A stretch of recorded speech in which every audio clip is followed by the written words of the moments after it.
We're broadcasting live now from Startup Weekend, COVID edition, USA.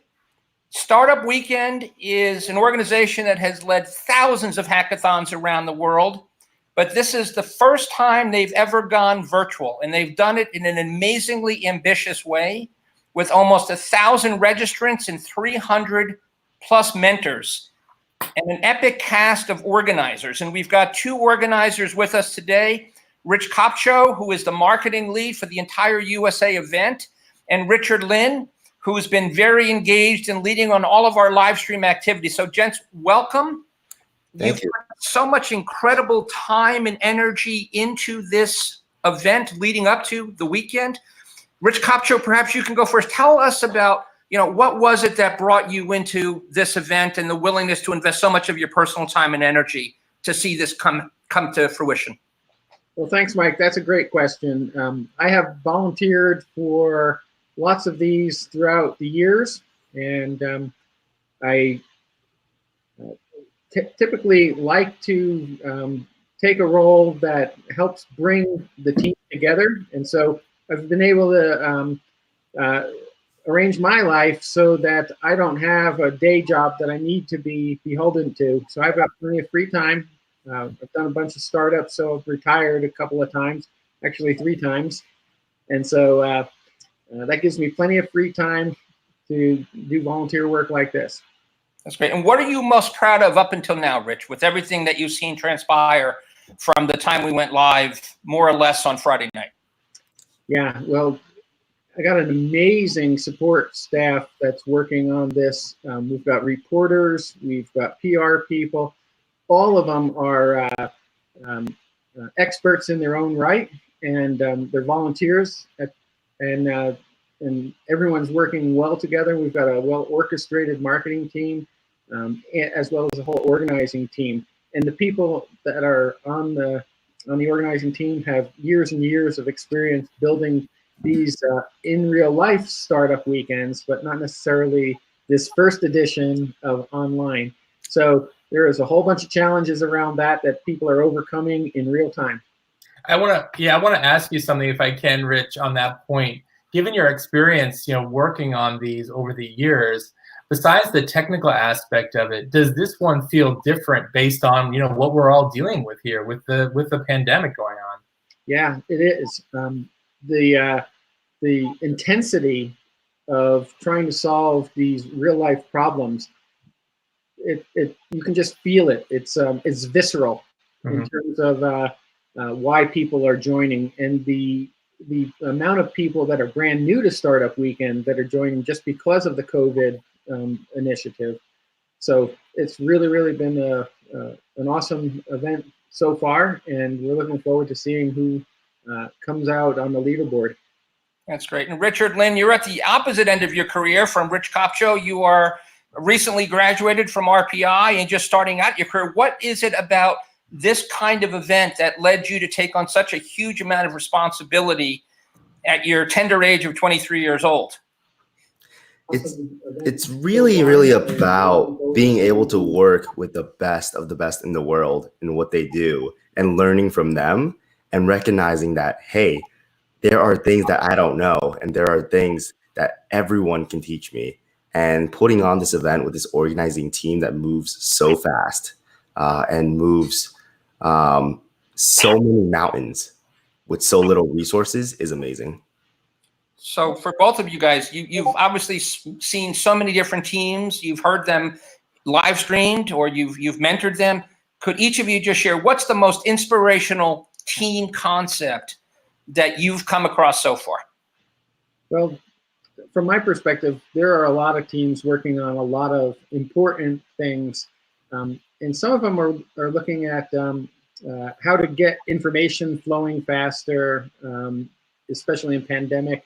But they also have the ability to take what the pandemic has caused them to think about and drive it into solutions that solve problems that have been long-standing.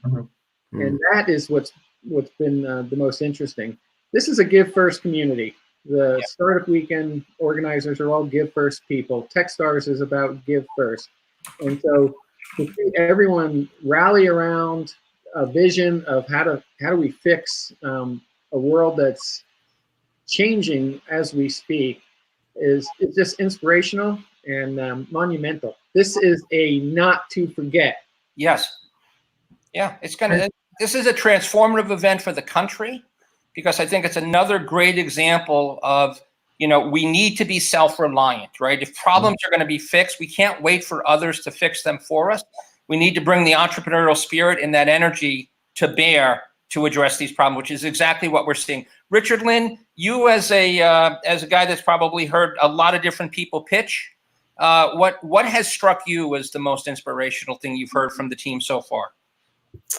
I really think it's how seriously and deeply they're looking at the problem and looking for solutions that will really impact people today and create future solutions for the far future, even past this pandemic, right? How they've taken this idea of how do we come together and build something to fight back, unite to fight COVID-19. And they're looking for solutions that they can build out in 54 hours. They're not looking at these grand plans. They're looking at this one specific deliverable. This 54-hour sprint is really about building something tangible at the end of the day, building a business around it, and hopefully being able to deploy something that will make an impact for people right now. And then you can build on top of that. And I think that's really amazing. Yeah. And to Rich's point about building solutions for longstanding problems, how do you unearth and take a look at these problems that have been ignored for so long?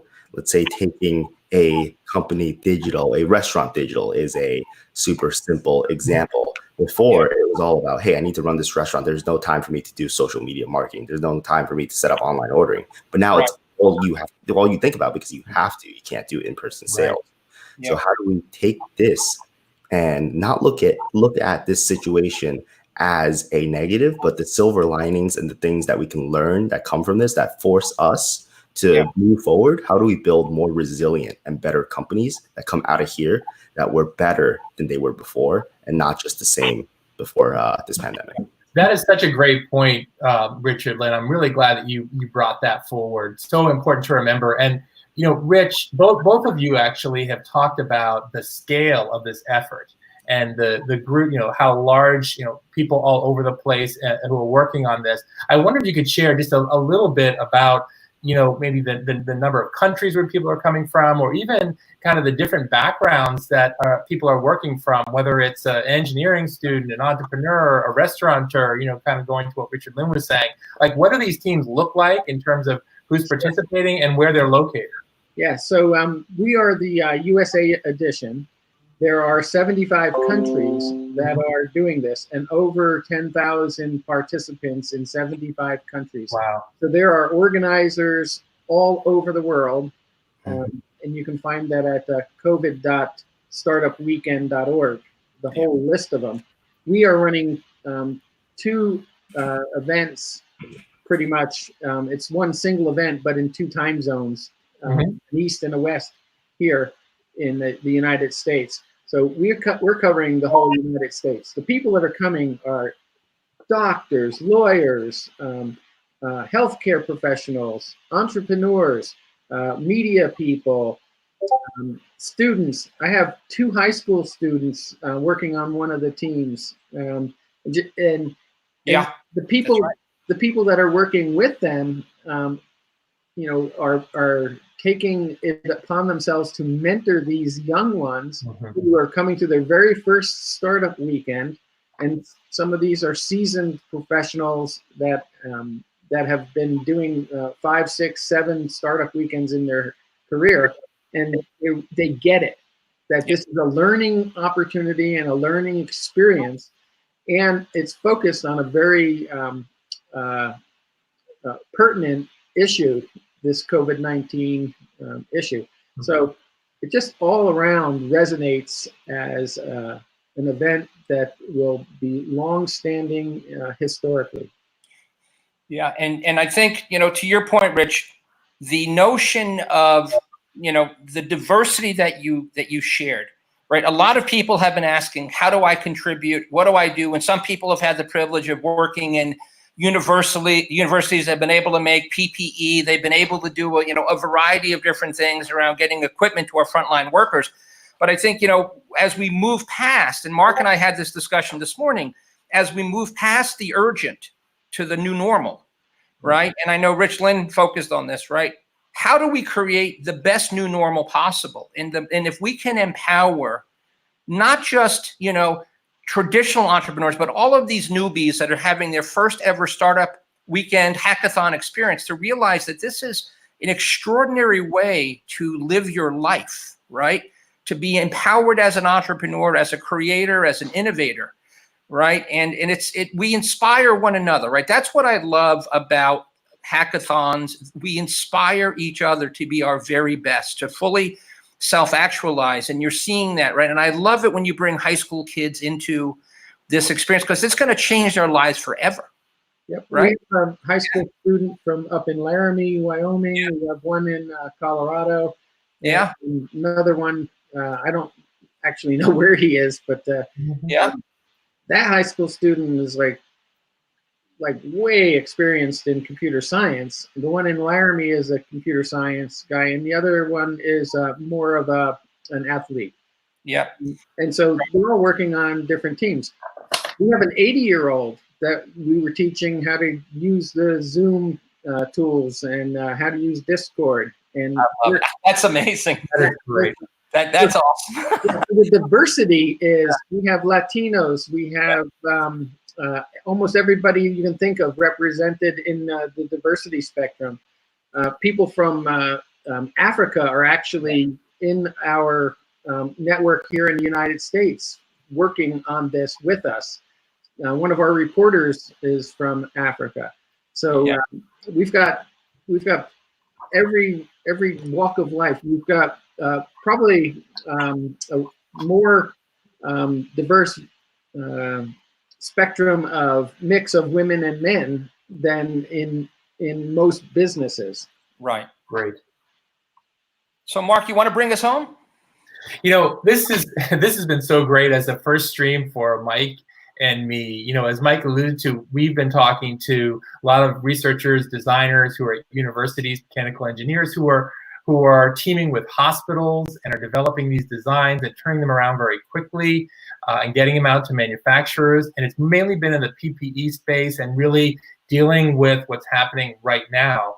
And what's really exciting to me is that you are doing that and making that happen around the U.S. and around the world. And in addition to that, as Richard Lynn, gave us a specific example, looking at how are we going to move forward in a way that's different. I mean, that's pretty clear. We're not going back to the way things were before, but that's not necessarily a bad thing in some of these cases. And as Rich Capra was just talking about, like the diversity, both in age and in ethnic background, that can only, from my view, really just have benefits far into the future as far as, increasing mutual understanding and learning new skills in a way that's collaborative. I mean, we're all going through this, together, and we're experiencing it in different ways. And I hope that that kind of spirit really just, moves forward with us and endures and makes, benefits moving forward, as well into the future. So it's really inspiring. I know Mike Grandinetti has been involved in this from the beginning, and both of you guys doing what you're doing. It's just great, and I appreciate you sharing this story with us. Yeah. Give us a shout out for what you guys have been working on your podcast. Tell us about that. Yeah, Mark, go for it. Sure. So I started this podcast called When Science Speaks. It's at whensciencespeaks.com in October of 2018. And my focus is really on talking to researchers, engineers, scientists, helping them communicate the value of their research and their work to their most important stakeholders. So that could mean an investor, it could mean a policymaker, it could mean the public, of course. How do they get support, funding, how do they gain influence, and how do they expand their impact? Bearstrategic.com is a website. And then Mike and I teamed up and we started doing special episodes of the podcast that really focused and drawing upon people in Mike's world. These are leading entrepreneurs. Mike has been, you can tell, he can speak for himself, but as somebody, just really inspired and really looking at what he does with such respect and admiration, going around the world and helping, after being a successful entrepreneur himself for many years, also being such a great mentor. And Mike has brought in these, whether they're professors, we had a professor from Chris Saldano from Georgia Tech, other places, who are really focused on solving some of these problems with respect to the lack of equipment to fight this thing. And so we've done 3 or 4 episodes now, or we've had the opportunity, and they're audio only, and they're available at whensciencespeaks.com if you're interested, really focusing on how our designers, engineers, and others putting their talents to work to create, whether it's new types of respirators, new types of masks, and things like that to contribute to the fight against this pandemic. So that's how Mike and I have teamed up recently on the podcast. Right, and we're really happy to co-host here with you in terms of co-promote, because Techstars has a lot of reach. You guys have reach, and us working together. This is a collaborative environment. Techstars has always been collaborative. And so we're happy that we're able to do this podcast and this live stream with you. And we equally appreciate the opportunity. I just want to give you guys a big shout out, right? I've led 150 hackathons myself. I don't think anybody can appreciate on any level, unless you've done one, right, how much energy and time it takes. And so to the two of you guys, thank you. You see this? This is our WYO Hackathon logo, and so I produced the WYO Hackathon blockchain. Wow! So I absolutely know what it takes to do a hackathon, and there's a difference between a hackathon and a startup weekend. So having the experience with the startup weekends and hackathons, I fully understand that if you've done 150 of them, you get that this is a grind. It's a grind, but it's the kind of grind that makes you feel good about yourself and puts a lot of warmth in your heart, because it's just such an empowering thing.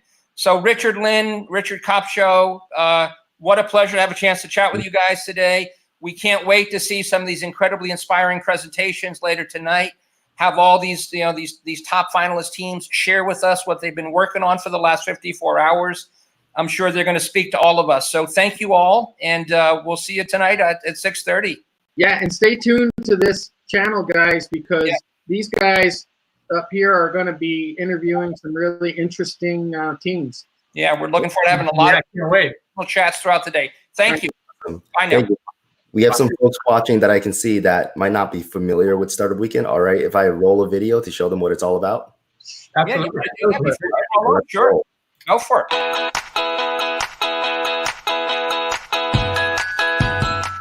Entrepreneurs are my people. I've been an entrepreneur my entire life. You always got to have ninjas on your socks. And what you see in an entrepreneur's eyes is an unbelievable drive to create something new where there was nothing. And that is what drives innovation and excitement for entrepreneurs here who are running around at Startup Weekend right now. This is the biggest startup weekend we've ever done. We've got over 300 people here tackling some of the biggest problems. We're bringing together educators, gamers, healthcare professionals, programmers, designers. We're all here in it just to slog it out, work for 54 hours, and just build some really cool companies. We kicked off the weekend on Friday night with some of the most amazing speakers. Steve Case, we had Scott Case, we had Reid Hoffman, we had Neil from Demo. We then broke everybody out into 3 different verticals: healthcare, gaming, and education. In each vertical, we pitched ideas and formed teams to solve different problems. And move it to your mobile phone. So there'll be 3 winners that emerge from the weekend, and all 3 winners are then going to be invited to come to Demo. And then at Demo, the audience will vote on those 3 and select one that will then have the opportunity to be our last final demonstrator on Wednesday. Saturday night, we had one of the most mind-blowing parties. Microsoft went way out of the way and had one of the biggest parties we've ever had at Startup Weekend. We had almost 1,000 people. It was just unreal. One of the things you see in successful startup ecosystems around the country and around the globe is the level of connectedness of the network of people who are in a given place.